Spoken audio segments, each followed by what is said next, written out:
आपने बहुत बार सुना होगा कि there are lots of secret societies which are operating from behind the walls, but do you know the history behind their origin? कौन है ये लोग? कहां से आते हैं ये? कि ये सो कॉल्ड सीक्रेट सोसाइटीज इतनी सीक्रेट क्यों हैं? ऐसा तो क्या है जिसके लिए ये लोग अपनी जान भी दे सकते हैं और ज़रूरत पड़ने पर किसी की जान भी ले सकते हैं?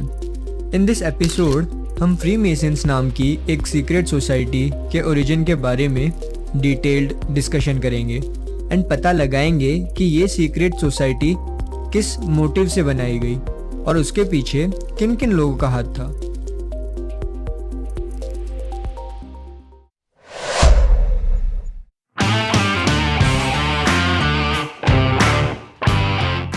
नमस्कार hunters, let's begin the Hunt.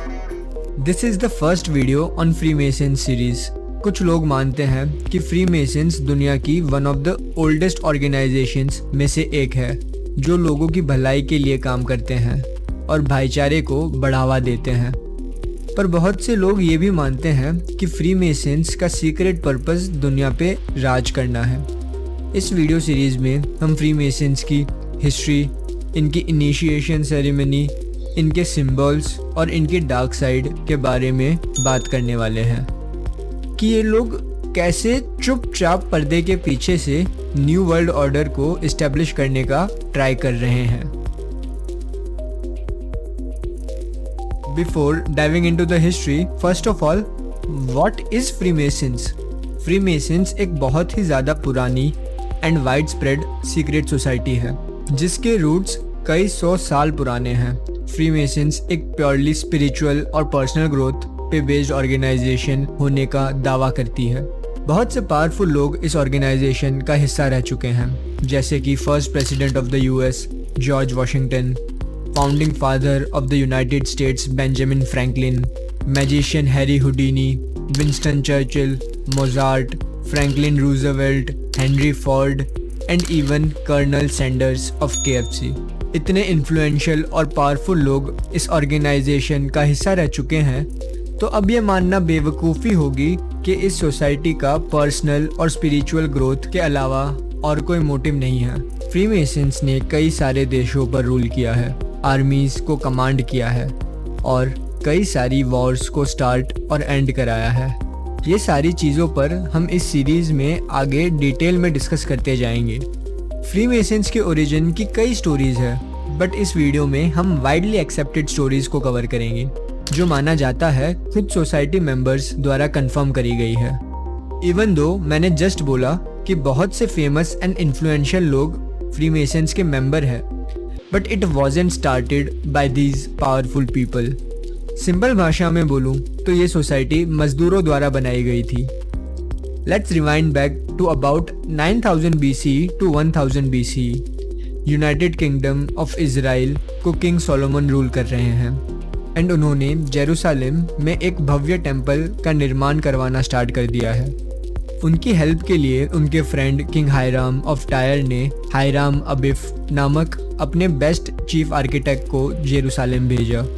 हायराम अबिफ temple construction को लेके बहुत सिंसियर थे। उन्होंने सारे वर्कर्स को 3 लेवल्स में बांट दिया, अप्रेंटिसेस, फेलोज एंड मास्टर्स। सब वर्कर्स को अपने लेवल के हिसाब से काम असाइन करना स्टार्ट कर दिया।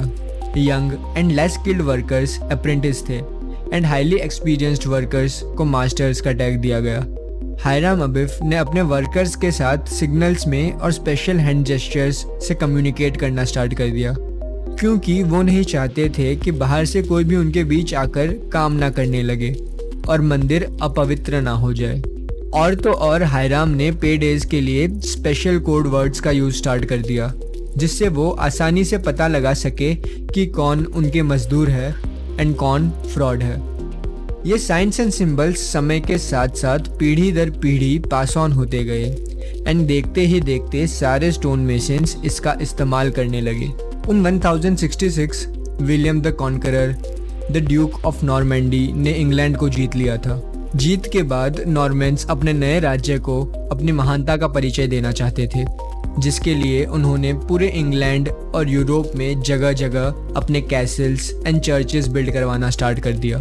As a result skilled masons की मार्केट डिमांड काफी बढ़ गई। उनकी इतनी डिमांड बढ़ गई थी कि वो पूरे यूरोप में प्रोजेक्ट से प्रोजेक्ट ट्रैवल करने लगे और देखते ही देखते इन ट्रैवलिंग मेसन्स को सपोर्ट करने और अकोमोडेशन प्रोवाइड करने हर जगह नई नई लॉजेस बनने लगी। ये लॉजेस मेसन्स के लिए किसी वरदान से कम नहीं थी। कोई भी मेसन इन लॉजेस में जाके नया काम ढूंढ सकता था, उधर फ्री में रह सकता था, दूसरे वर्कर्स से नेटवर्क बढ़ा सकता था और नई ट्रेंडिंग स्किल्स भी सीख सकता था। अब इन लॉजेस में सीक्रेट कोड वर्ड्स और हैंड जेस्चर्स का यूज होना स्टार्ट हो गया, जिससे ये पता लगा सके कि कौन इनके मेंबर्स हैं और कौन नहीं, ताकि इनकी सीक्रेट टेक्निक्स बाहर ना पड़े। स्टार्टिंग की कुछ सेंचुरीज तक ये लॉजेस को ऑपरेटिव मेसन ही रन करते थे, बट धीरे धीरे ये लॉजेस एक्सटर्नल मेंबर्स के कंट्रोल में आने लगी। As the mid 1600s were arriving, Europe में एक फिलोसॉफिकल वेव शेप लेने लगी। लोगों को ह्यूमैनिटी को बेटर बनाने में और स्पिरिचुअल ग्रोथ को लेके इंटरेस्ट बढ़ने लगा। Science, philosophy and political theory जैसे सब्जेक्ट्स का नॉलेज ऑल टाइम पीक पर था एंड लोगों का इन सब्जेक्ट्स के बारे में इंटरेस्ट और भी ज़्यादा बढ़ने लगा। लोग फेथ से ज़्यादा फैक्ट पर बिलीव करने लगे। लॉजिकल रीजनिंग को बढ़ावा मिलने लगा। लोग अपनी राइट्स और रूलर्स को लेके और जागरूक होने लगे। And with this rise, lodges philosophical debates and discussions का सेंटर बनने लगी। लोग यहाँ अपने आइडियाज़ फ्रीली डिस्कस करने लगे और इस टाइम पर ऑपरेटिव मेसन्स को रियलाइज़ होने लगा कि अगर उन्हें और वेल राउंडेड डिस्कशन चाहिए या इन सब्जेक्ट्स पर और ज़्यादा नॉलेज चाहिए तो इन्हें बाहर के लोगों का व्यू पॉइंट्स भी समझना ज़रूरी है। एंड इसलिए उन्होंने अपने ट्रस्टवर्दी नॉन मेसन कॉन्टैक्ट्स को इन लॉजेस में एंट्री देना स्टार्ट कर दिया एंड उन्हें स्पेक्युलेटिव मेसन्स कहने लगे। वो लोग जिन्हें मेसन्स के सीक्रेट्स को स्टडी ज़रूर करना था पर कोई एक्चुअल स्टोन वर्क नहीं करना था। और देखते ही देखते इन स्पेक्युलेटिव मेसन्स की संख्या ऑपरेटिव मेसन्स से ज़्यादा होने लगी और अपने आप को स्टोन वर्कर्स से डिफ्रेंशिएट करने के लिए ये लोग खुद को फ्री मेसन्स बोलने लगे। फ्री मेसन्स भी सेम पॉलिसीज एंड सिंबल्स को फॉलो करने लगे जो स्टोन मेसन्स करते आए थे। Same hand gestures and code words along with the code of secrecy. In February 1717 London की 4 मैसोनिक लॉजेस द एप्पल ट्री नाम के बार पर मिली एंड वहाँ पे उन्होंने वोट करके डिसाइड किया to create a new grand lodge जो इंग्लैंड की सारी लॉजेस को गवर्न करेगी। ग्रैंड लॉज एस्टेब्लिश करने के पीछे का सोल पर्पस था कि फ्री मेसन्स सिर्फ एक सोशल क्लब बन के ना रह जाए एंड इसके मेंबर्स हमेशा पर्सनल एंड स्पिरिचुअल ग्रोथ पर फोकस करते रहें। इन आइडियल्स की वजह से अर्ली 1700s में मैसोनिक लॉजेस इंग्लैंड के बाहर दूसरी कंट्रीज में भी इस्टेब्लिश होने लगी। ऐसे वाइल्ड फायर स्प्रेड को देखकर गवर्नमेंट्स भी अब फ्री मेसन्स को नोटिस करने लगी थी एंड इनकी सीक्रेसी के वजह से इन पे रिबेलियन करने के एक्यूजेशंस तक लगाए जाने लगे। और सिर्फ गवर्नमेंट नहीं, इवन कैथोलिक चर्चेस भी इन्हें एज अ थ्रेट कंसीडर करने लगी एंड इन पे एंटी कैथोलिक होने के आरोप लगाने लगे। इन 1738 पोप क्लेमेंट द 12th ने ऑफिशियल एडिक्ट इशू करी जिसमें उन्होंने सारे कैथोलिक्स को धमकी दी कि they will be excommunicated if they join Freemasons. He wrote, if such people were not doing evil, they would never have so much hatred of the light. Masonic lodge के बंद दरवाजे के पीछे एक हिडन वर्ल्ड एग्जिस्ट करता है जो बाकी लोगों के लिए कम्प्लीटली अननोन है। ऐसा तो क्या है जो फ्रीमेसन्स नहीं चाहते कि दुनिया को पता लगे? आखिर इनका रियल प्लान क्या है? नेक्स्ट एपिसोड में हम इन लॉजेस के इनसाइड का टूर करेंगे एंड फ्री मेसन्स के डिफरेंट रिचुअल्स के बारे में डिस्कस करेंगे। अगर आपने अब तक सब्सक्राइब नहीं किया तो फटाफट सब्सक्राइब कर दो एंड बेल आइकन प्रेस करना मत भूलना, वरना आपका नेक्स्ट एपिसोड मिस हो सकता है। What? No.